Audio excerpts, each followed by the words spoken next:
Hi friends, ఈరోజు మనం ఈ వీడియోలో ప్రతిరోజు ఉపయోగించేటటువంటి ఇంగ్లీష్ సెంటెన్సెస్ గురించి అయితే తెలుసుకుందాం.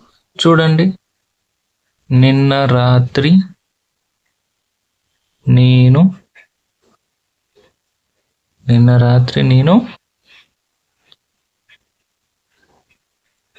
హైదరాబాద్ వెళ్ళలేదు. ప్రీవియస్ వీడియోలో వెళ్ళాను అని చెప్పాము. ఇది present tense, past tense, but negative అన్నమాట. నెగిటివ్ సెంటెన్స్ అన్నమాట ఇది. చూడండి, ఇక్కడ సింపుల్గా నిన్న రాత్రి నేను హైదరాబాద్ వెళ్ళలేదు. సో ఇక్కడ చూడండి, నిన్న అంటే నేను అంటే I. Did not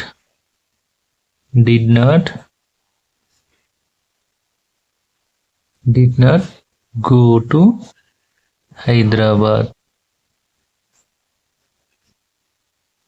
yesterday night.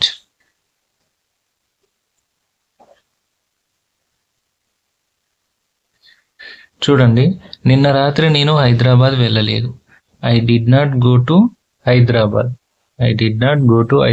yesterday night. చూడండి, ఇక్కడ నిన్న రాత్రి నేను హైదరాబాద్ వెళ్ళలేదు అన్నాం. ఇక్కడ చూడండి, I did not go to Hyderabad yesterday night. ఇక్కడ ఎట్లా సెంటెన్స్ ఫామ్ అయింది? సబ్జెక్ట్ ప్లస్ డిడ్ నాట్ అనేది కామన్ వస్తుంది అనమాట, నెగిటివ్ కాబట్టి. ఐ డిడ్ నాట్ వెర్బ్ 1 తర్వాత ఆబ్జెక్ట్. ఈ విధంగా సెంటెన్స్ అనేది ఫామ్ అయిపోయింది. చూసిరా, సబ్జెక్ట్ అంటే I, did not, go, object. ఇదంతా ఆబ్జెక్ట్ అనమాట. ఎక్స్ట్రా వర్డ్స్ అంటాం, చూసామా అవి. నిన్న రాత్రి నేను హైదరాబాద్ వెళ్ళలేదంటే I did not go to Hyderabad yesterday night. Okay, ఇట్లా దీన్ని ఉపయోగించి కింది చూడండి, నిన్న రాత్రి నేను జ్యూస్ తాగలేదు. సో సబ్జెక్ట్ ఏమొస్తుంది? ఐ. నెక్స్ట్ ఏమొస్తుంది? Did not. కామన్ గా వచ్చేసి డిడ్ నాట్ వస్తుంది. Did not. చూడండి, I did not. I subject, ఇది డిడ్ నాట్. తర్వాత వచ్చేసి వెర్బ్ 1 ఏంది? ఇది తాగలేదు. So drink. తర్వాత ఎక్స్ట్రా వర్డ్స్ ఏంది?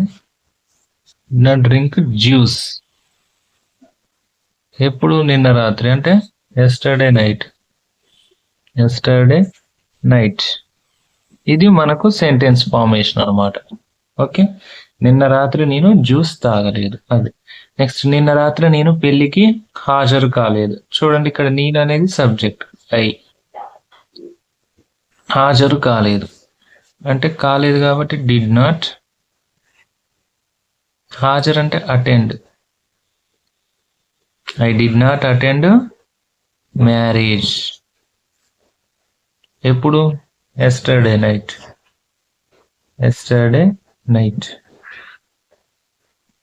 ఈ విధంగా సెంటెన్సెస్ అనేది ఫామ్ అవుతుంది అనమాట. ఈజీగా ఉంటుంది కదా, పెద్ద కష్టపడాల్సింది ఏమన్నా ఉందా ఇందులో? ఇంగ్లీష్ అనేది చాలా చాలా ఈజీగా ఉంటుంది. ఓకేనా? అదే విధంగా ఇంకో సెంటెన్స్ మీకు ఎగ్జాంపుల్ కోసం ఇస్తా, చూడండి. నేను నిన్న రాత్రి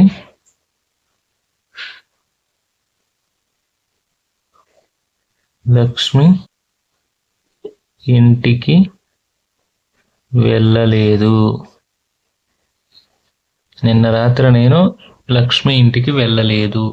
దీన్ని ఇంగ్లీష్లో ఏమంటారో మీరే కామెంట్ చేయండి, ఎందుకంటే ఈజీగా ఉంటుంది. ఇవన్నీ చూసినాక జస్ట్ అది మార్చడమే, మీకు సెంటెన్స్ మార్చడమే తప్ప ఏముండదు. సో ఇంగ్లీష్ అనేది చాలా డెడ్ ఈజీగా ఉంటుంది అనమాట. ఓకేనా?